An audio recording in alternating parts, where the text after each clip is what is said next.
Peter Sam wanted to start work, but the thin controller wouldn't let him. "Another day's rest will do you good," he said. "Besides, I've got a surprise for you." "For me, sir? How nice, sir. What is it, sir?" "Wait and see," smiled the thin controller. The surprise was Skarloey. "Oh," said Peter Sam, "I'm glad you've come home." They lit Skarloey's fire and he sizzled happily. "I feel all excited," he said. "Just like a young engine. I'm longing to pull my dear old coaches again. Are they running nicely?" "Yes, they're running well," Peter Sam answered. "But we have 5 other coaches now." Skarloey was interested. "Oh," he said, "tell me about them." "Cora is a guards van. She isn't as big as Beatrice, and she hasn't a ticket window, but I like her best. She was my guards van in the old days. Ada, Jane and Mabel are plain. They have no roofs. Sir Handel says they are trucks, but they have seats," said Peter Sam. "So I say they're coaches. What do you think, Skarloey?" The old engine smiled. "If they have seats, they're coaches," he said firmly.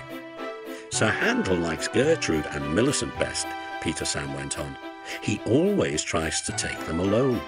They have bogies, and he says they're the only real coaches we have.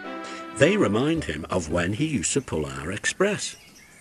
Both have seats for passengers, but Millicent has a guard as well. He sells tickets and travels in a tiny cupboard place. I don't like that," he remarked earnestly. "Guards are very important. They need vans. They shouldn't be put into cupboards." Skarloey said nothing, so Peter Sam continued. "Did Rusty help you off your truck?" "Yes, he says he's come to mend the line and do odd jobs." "I like him," smiled Skarloey. "So do I." Peter Sam explained how kind Rusty was when he had his accident. It's a pity Duncan doesn't like him. "Who is Duncan?" "He came as a spare engine after my accident. Is he useful?" "He'll pull anything, and I'm sure he means well, but he's bouncy and rude. He used to work in a factory, and his language is often strong." "I understand," said Skarloey gravely. Just then the telephone rang, and Skarloey's driver and fireman climbed into his cab. "Come on, old boy," they said. "Duncan is stuck in the tunnel, and we'll have to get him out." Skarloey was pleased. He wanted a run and looked forward to meeting Duncan. They found Cora and some workmen and hurried up the line. "How nice and smooth the rails are," thought Skarloey. "They've mended all the old bumps. Rusty has helped to do that. I must tell him how nice it is."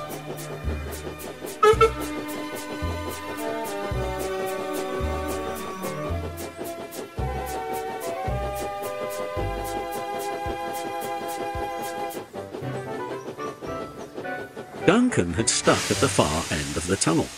His coaches were outside, and the passengers were helping the driver and fireman to dislodge some rocks wedged between the top of his cab and the tunnel roof.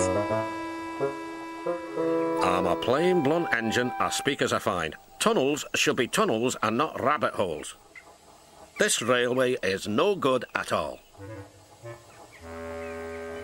"Don't be silly," snapped his driver. "This tunnel is quite big enough for engines who don't rock and roll."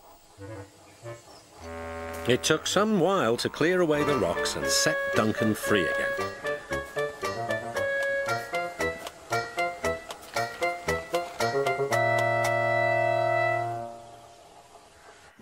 They cleared away the rocks, and Skarloey pulled Duncan and his coaches safely through.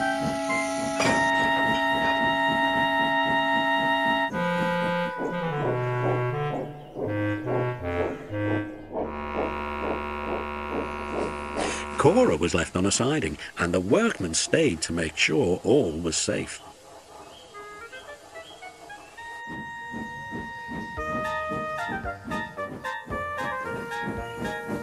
Duncan grumbled all the way home, but Skarloey paid no attention.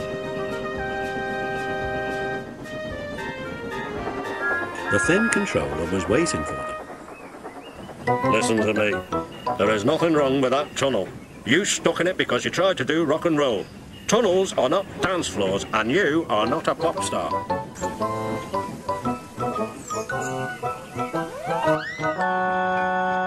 If it happens again, he ended, ominously, I shall find ways to cut you down to size. In other words, your career is on the line. Need I say more? Duncan, abashed, was neither plain nor blunt for a whole evening.